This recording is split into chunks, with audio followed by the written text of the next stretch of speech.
Sometimes the numbers can look attractive. But don't be fooled, ladies and gentlemen. Why do you think these 3 ride in a row streaks were introduced by the companies? Because they work, right? They work. The problem is on that 3rd one, or if it's 10, or on the 5th one, they screw you royally, right? $9 here. Me personally, I never accept them. This is not enough money. It doesn't meet my worth, right? It just does not meet my worth. But a lot of people love chasing these, especially these 3 ride streaks, right? And number 3, that final one. Oh, I got to make that 3rd one. I've completed my 2nd one. I'm going to shoot for the 3rd one. And it's always, by the way, in peak hours or in areas where they are lacking drivers or need drivers urgently, right? And then you will find out that on the 3rd one, and this has been reported by hundreds and hundreds and hundreds of drivers, on the 3rd one, they will send you to the boonies, right? They will send you here, there, wherever they want. That's usually the losing ride for you. That is usually the winning ride for them. Número 3, number 3, número 3, right? So the algorithms can quickly figure out, hey, we're having issues here in these peak times. Let's throw a little bone out there. Let's dangle a little carrot.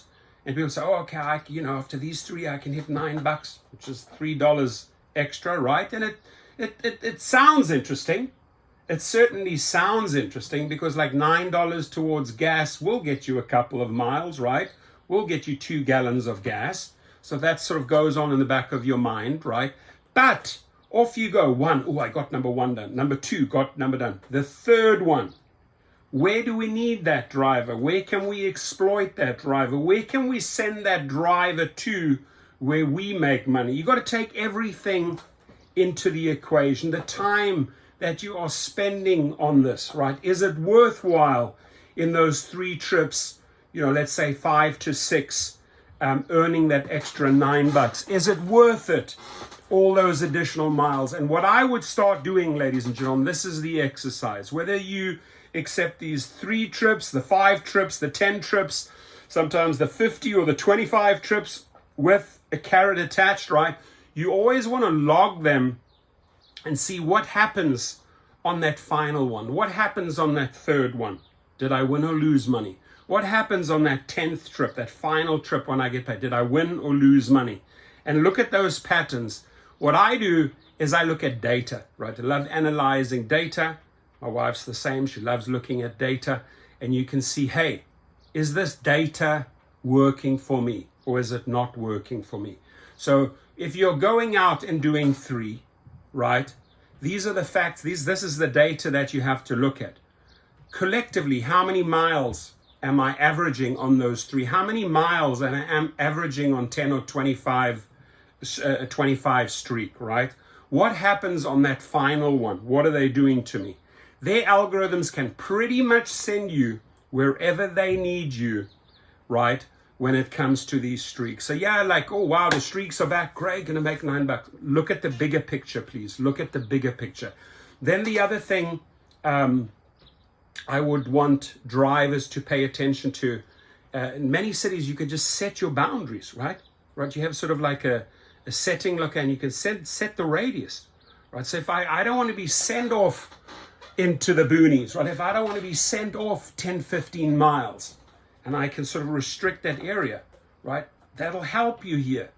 But if you start restricting the radius, will they still, another exercise, will they still keep on sending you streaks? Or do the streaks suddenly go away because you are restricting Uber and Lyft, saying, hey, I'm only going to drive within these boundaries, within these perimeters, right? Do the streaks still continue? Check, pay attention to that as well. So feedback here, ladies and gentlemen, is essential. Feedback, the more feedback we can offer or we can comment on, right, the more action we can take. And one thing I got to say, which I love about Sergio or the Rideshare guy's channel, specifically Sergio and his friend Chris when they do the Show Me the Money Club, right, is that they analyze data, right? And sometimes when they find things, right, they found two big things which potentially cost the companies hundreds of millions of dollars. How did they find these little gems? How did they find this data and this information that led to massive payments for drivers? It's because they're analyzing the data, and more powerful than that, you are sharing, right? So commenting and sharing.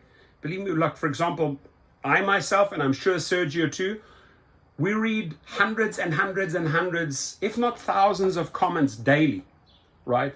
What are drivers sharing? What can we maybe as a YouTuber or influencer act on, right? What can we pass on to attorneys? I look at stuff and I say, wow, I see a pattern here. Definitely see a pattern of abuse here. Is this something that an attorney or a class action lawsuit or a class action law firm can act on?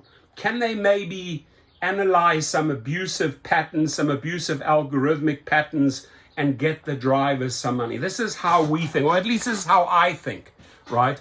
But sharing is caring, putting the data out and say, oh, wow, yeah, this is happening to me on these streaks. This is what's happening on the final trip of the streak, right? This is what's happening if I'm limiting the area that I'm willing to drive in. I don't want to go off there into some rough neighborhoods, right? Because I care about my safety. I'd rather play it safe, work in this downtown area, or work in the gas lamp district in San Diego. I don't want to go on like far trips right up to the Tijuana border. I want to play it safe, right? There are some sketchy areas in every single city, right? I was caught here in LA in an area where I was asleep at 2 o'clock at night. I wasn't paying attention. I found myself in one of the most dangerous drug corridors, right between two drug areas, right? And I had the craziest guys get into my car, and I had eight cop cars shut my car down, guns drawn, right? So I'm saying restricting your boundaries and saying, and obviously we learn from our mistakes. I definitely learned from that mistake, saying, oh, wow, I need to pay more attention to my map. I need to understand LA better. I need to understand where I want to drive and where I don't want to drive in LA, in Chicago, in Baltimore, etc., right? So restricting those boundaries, will they still send you streaks? Or is like the streaks really geared for those people that will go anywhere and then really want to be shafted on that final one, the third of the three, right? So pay attention to that. Feedback, right? We appreciate that. We analyze it. Those suggestions, those input from you, those links I receive daily, it's gold, right? Those are like all the gold nuggets I get from you, right? And we can use them in so many different directions, ladies and gentlemen, right? So keep it coming. Do share some information on the streaks, or for example, hey, if we do like cherry picking videos, right? A little bit off topic here, but cherry picking videos. There are guys and girls that say, hey, I got this down, like I'm a master cherry picker. Or maybe share with us, I'm a master streaker, right? Not streaker like running around naked in the street or on the beach, but I'm a master streaker. I got it down. I know how to make money with the streaks. Do share, right? Sharing is caring. I appreciate you all. A shout out to sponsor Gig Rocket. The link is below. If you were wrongfully deactivated, come to us. Let's get your account reactivated and let's get you your lost earnings back. Have a good one, my friends.